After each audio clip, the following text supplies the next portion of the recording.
Hello, everyone. My name is Fumina Teng. I'm a solution architect in SDPF H team of NTT Communications. Welcome to the SDPF H session. In this session, we will talk about background of edge computing development in NTT Com, what SDPF H is, and its key value propositions. We will look at some of the use cases as well as the capabilities of applications. And at the end, making a summary of NTT Com's Edge initiative. Let's get started. Before we get into what SDPF Edge is, let's take a step back, see some background and motivations behind the activity, and look at what we have accomplished in the last 2 years. This picture shows a typical development model for achieving hybrid ICT, which is being offered in production by many communication service providers, including us. First of all, an SD-WAN gateway can be deployed on a VNF platform provided by communication service providers. This SD-WAN gateway is mainly designed to terminate the regional traffic and further send them to the public clouds, such as AWS, Azure, via a private cloud exchange service. At the same time, an end user can also deploy other VNFs on the same platform, such as a proxy to terminate remote access, or an UTM to provide a regional internet gateway, or even to offer other value-added services, such as WAN optimization. Based on SD-WAN service, we also made some effort on universal CPE development. Because people's needs for devices tend to be more and more minimalist, just as personal devices, cell phone, watches, GPS, camera, and now are all in one smartphone. Voice gateway, firewall, routing, even wireless controller for enterprises can be deployed on one single white box server called UCPE, which enables enterprise customers to involve their network services to meet the business requirements without purchasing and installing new appliances. However, we have seen some new changes in customer needs when they move towards digital transformation. So far, network-related functions such as SD-WAN, firewall have been mainly requested. But now, users are asking for more and more upper layer functions such as AI, IoT, gaming, self-driving, remote control, and so on. Moreover, in order to pursue low latency, reduce WAN cost, and guarantee privacy, there is an increase in the need to migrate the system from the cloud to the edge and even on-premises. In order to keep up the pace of this digital transmission, edge computing together with 5G has been the main focus in most of the service providers' investment, including NTT Communications. In our edge computing blueprint, multi-stage edges are under planning, which will be built at distributed locations across core, access networks, and to even on-premises. In this session, we will focus on the part of on-premise, which is called Smart Data Platform Edge. The SDPF Edge is an on-premises infrastructure as a service for edge workloads, not only for network-related functions such as SD-WAN, firewall, but also can be a cloud-managed appliance for AI, machine learning scenarios at the edge. That brings the compute, storage, and intelligence right where you need it.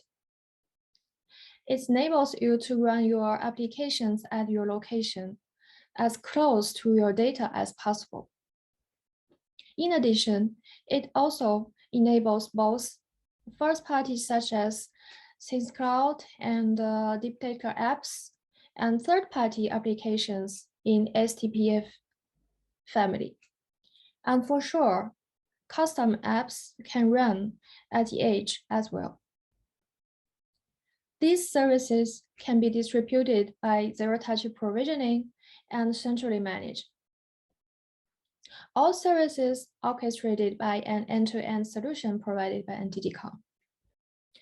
With that overview, now let's look at the key value propositions of SDPFH. The first one is data processing with low latency. Data received by customer premise can be processed locally with lower latency, which is 10 millisecond or less compared to via cloud. The second key point is improving network efficiency. Even if there is a large amount of data is collected by the customer premise, sending all of them to the cloud would blow the network. So the customer premise can perform prime data processing, filter out the necessary data, and send it to the cloud, enabling efficient use of network. Third one is autonomous control. We all know that the one network cannot be 100% high availability without any downtime. When the control part of some AI apps is placed on cloud and the client happens to lose control from the server at this time, some apps that are supposed to be to assisted automation may become dangerous instead. In AI scenarios, it has become a trend to put in inference, which requires real-time response at the edge location without relying on 24/7 cloud connectivity, and to put more complex but less time critical analysis and learning component on the cloud. Last but not least, security. Once data is sent to the internet, even with strict protection, it can still be hacked. Keeping data on the on-premise is also an efficient way for privacy protection. Let's look at some use cases about our SDPFH local 5G service. A very interesting one is to use for controlling drones. We installed SDPFH on telecommunications tower and buildings besides a device that called Doppler lidar, which is mainly used to measure wind condition around. Doppler lidar is an atmospheric measurement device that can measure wind direction and speed at a distance. We send the real-time wind condition data to SDPFH and conduct analysis in it in order to visualize the real-time and predicted wind condition data. Autonomous control of the drones is still under testing based on the real-time and predicted measurement result.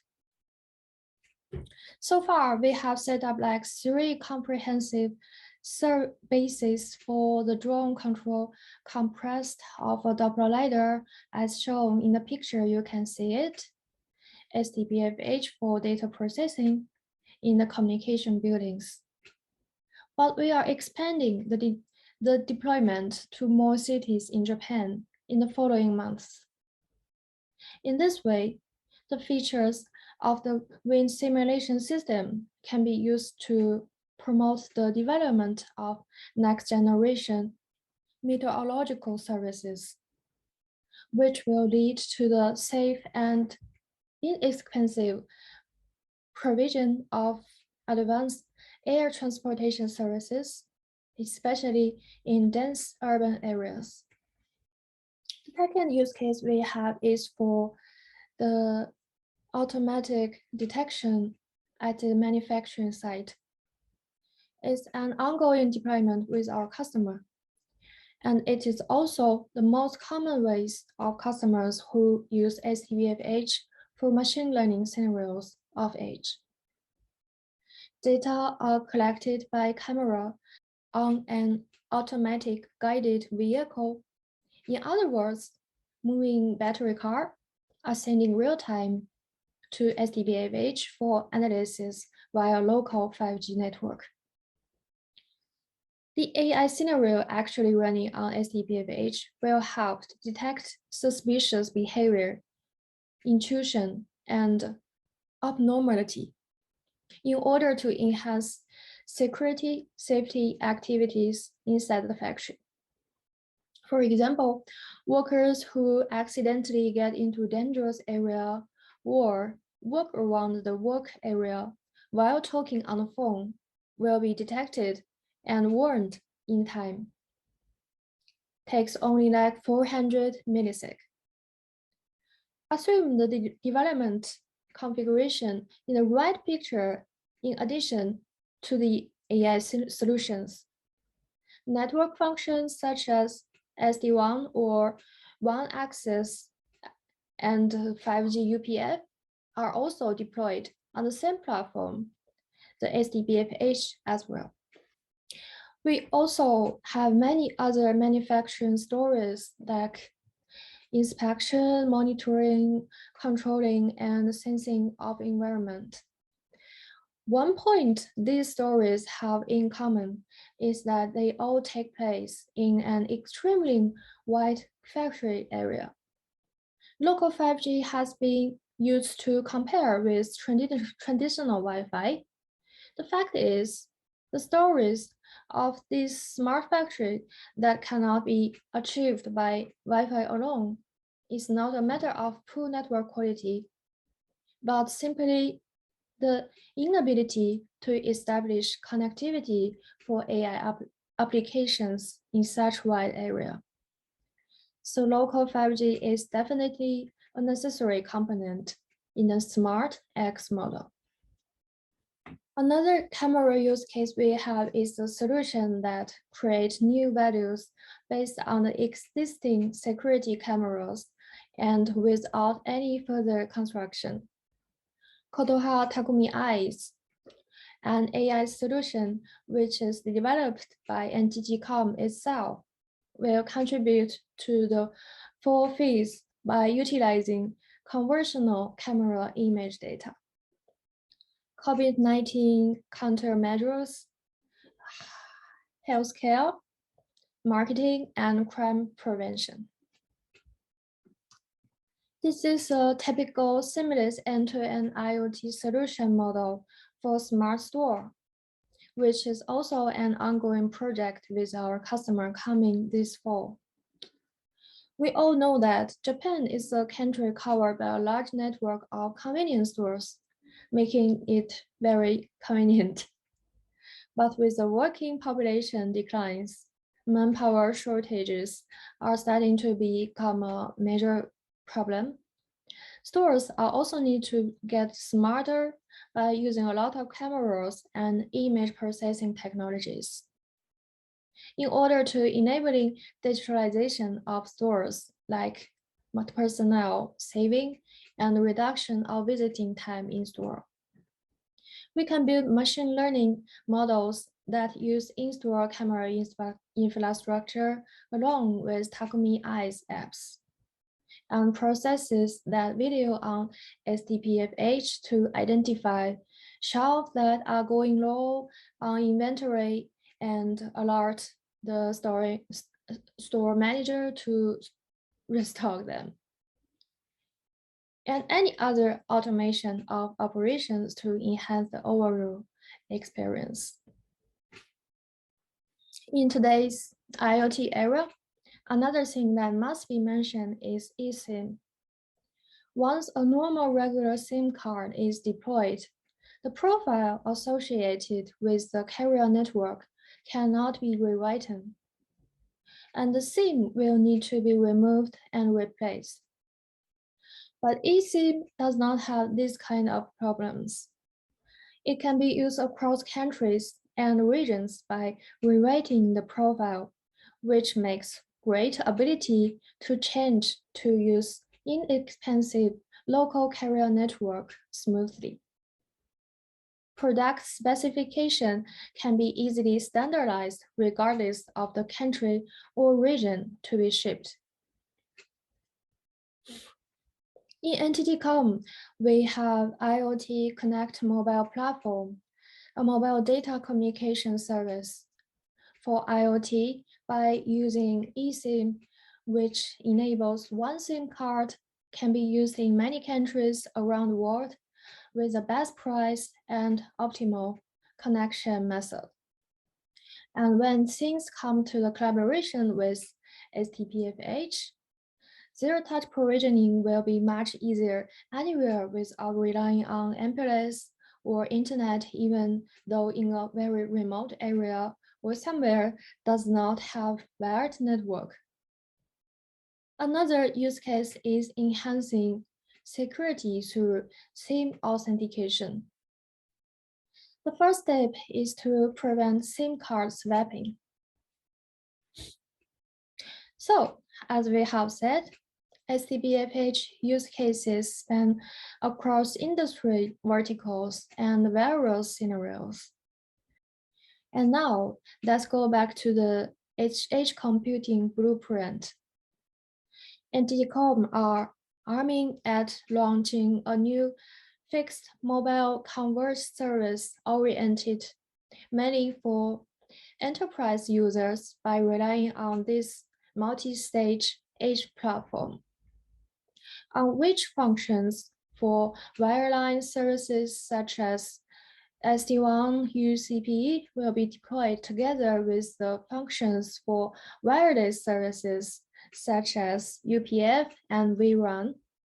Moreover, other value-added services such as AI, IoT, CDN, MAC will be deployed on the same platform as well.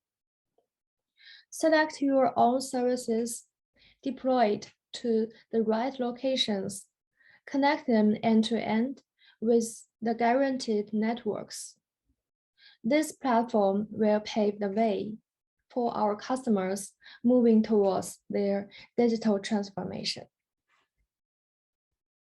Thank you for watching this presentation on SDPF. We hope you have enjoyed the session and looking forward to better collaboration at edge computing. Thank you.